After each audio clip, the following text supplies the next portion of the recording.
जय हिंद दोस्तों। यहाँ पर हम UP board class 12th poetry में लेसन है अ थिंग ऑफ ब्यूटी, जिसकी सेंट्रल आइडिया हम इस वीडियो में बात करेंगे, वो भी उसका हिंदी अनुवाद सहित बहुत ही सरल शब्दों में बात करेंगे, जिससे आप आसानी से समझ पाएँ और 4 नंबर आप प्राप्त कर पाएँ। और जैसा हम सेंट्रल आइडिया बता रहे हैं वैसा ही अगर आप लिखते हैं तो आपको 4 नंबर से कम नहीं मिलेगा। तो यहाँ स्टेप वाइज हमने लिख दिया है, आप देख सकते हैं कैसे लिखना है, बहुत ही सरल शब्दों में बताया है हमने, तो जिससे आप आसानी से समझ पाएँ। तो चलिए हम बात करते हैं अ थिंग ऑफ ब्यूटी यानी सुंदरता की वस्तु, यानी अ थिंग ऑफ ब्यूटी का अर्थ ही होता है सुंदरता की वस्तु। तो यहाँ पर जॉन कीट्स ने अ थिंग ऑफ ब्यूटी जो लेसन लिया है वो अपनी एक कविता है, वो भी बड़ी कविता है, एंडीमियन अ पोएटिक रोमांस, यहाँ से लिया है। तो चलिए हम बात करते हैं, सेंट्रल आइडिया स्टार्ट करते हैं। A thing of beauty is a poem composed by the famous romantic poet John Keats.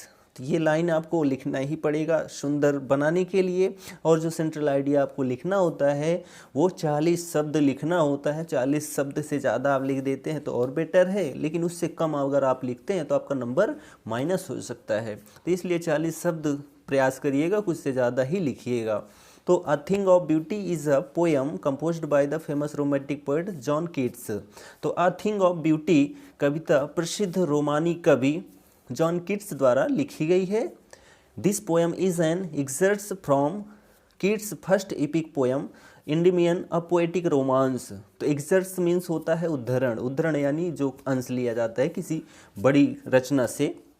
तो दिस पोएम यह कविता कीट्स की पहले महाकाव्य, कीट्स के पहले महाकाव्य एंडीमियन अ पोएटिक रोमांस का एक उद्धरण है या एक अंश है।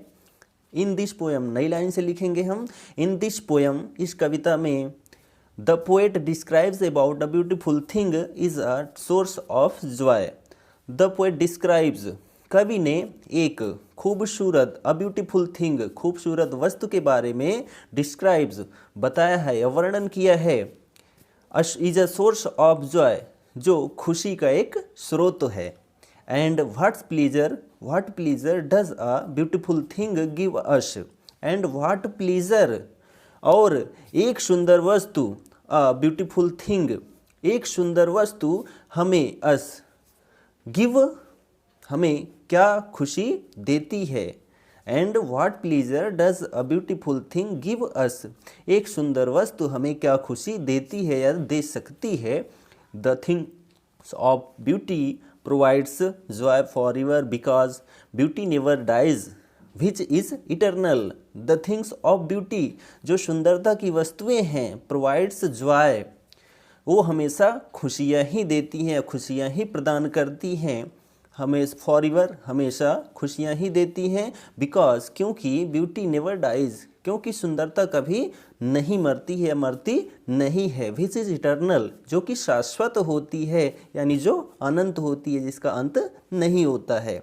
आगे देखिए, the things present all around us, the things present all around us, जो वस्तुएं हमारे चारों तरफ पाई जाती हैं या हैं, लाइक द, जैसे कि सूर्य, the sun, the moon, trees, daffodils and musk roses, etc gives a lot of reasons to make us feel happy।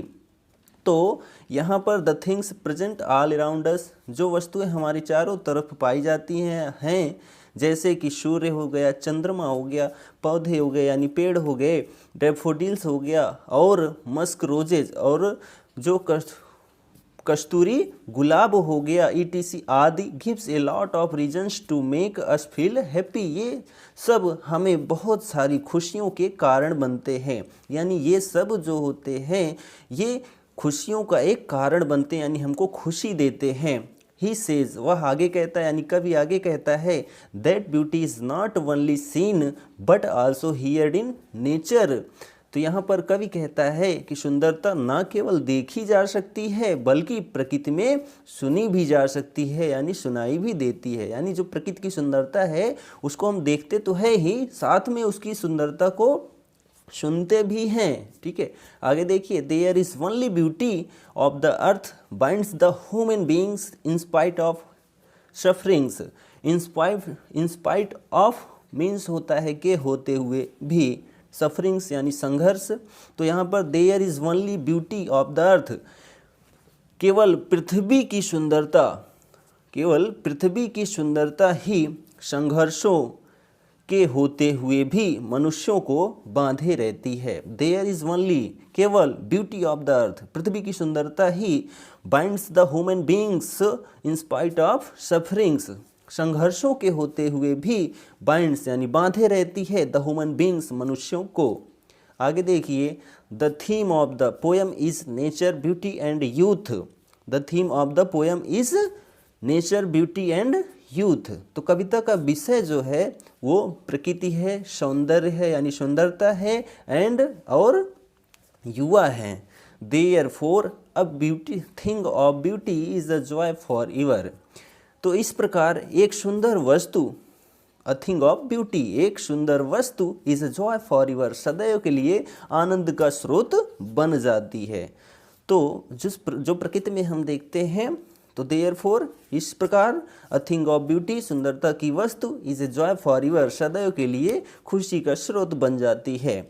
तो इसमें हम आगे लिखेंगे पोएटिक ग्रेस यानी काव्यगत सौंदर्य। अगर हम ये काव्यगत सौंदर्य लिख देते हैं, अगर हमारा नंबर कट भी रहा है तो वो नंबर हमको पूरा मिलता है, कटेगा बिल्कुल नहीं, 4 नंबर आपको पूरा मिल जाएगा। तो पोएटिक ग्रेस 2 लाइन लिखना ही होता है, तो काव्यगत सौंदर्य होता है। तो इसमें पहला पॉइंट लिखेंगे, this poem tells us about the natural beauty. यह कविता जो है हमें प्राकृतिक सुंदरता के बारे में बताती है। तो इसमें पोएटिक ग्रेस में लिखेंगे, this poem tells us about the natural beauty. तो यह कविता हमें प्राकृतिक सुंदरता के बारे में बताती है। दूसरा पॉइंट लिखेंगे हम फिगर ऑफ स्पीच से यानी अलंकार से लिखेंगे। तो इसमें जो है हम अलंकार 1-2 अलंकार लिखते हैं, बेटर है, कोई दिक्कत नहीं है। तो फिगर ऑफ स्पीच इसमें है, अ बोअर क्वाइट फॉर अस, हमारे लिए कर्कश शांत, कर्कश यानी जो हमको एक प्रकार से कष्ट दे सके, यानी हमारे लिए अच्छा ना ही हो, लेकिन यहाँ पर इसने बोला है क्वाइट यानी शांत। तो यहाँ पर देखिए आप, एक तो उतावलापन दिखा रहा है और दूसरा शांति दिखा रहा है। तो यहाँ पर इन दोनों का क्या किया गया है, रूपक किया गया है, यानी एक दूसरे पर आरोप लगाया गया है। ठीक है, तो अ बोअर क्वाइट फॉर अस, तो बोअर यानी कर्कश, क्वाइट यानी शांत, फॉर अस यानी हमारे लिए। तो a bower quiet for us ये मेटाफर है यानी रूपक अलंकार है, यानी a bower quiet for us metaphor figure of speech, ऐसा हम लिख देते हैं। तो ये हमारा पोएटिक ग्रेस है यानी काव्यगत सौंदर्य है, जो कि 40 या 50 शब्द से ज़्यादा है, और ये 4 नंबर हमको पूरा देकर जाएगा। ऐसा अगर आप लिखते हैं तो सुंदर लिखेंगे, आप पूरी डिटेल्स लिखेंगे कविता की यानी पोएम की, अ थिंग ऑफ ब्यूटी, तो आपको फुल मार्क मिल जाएगा।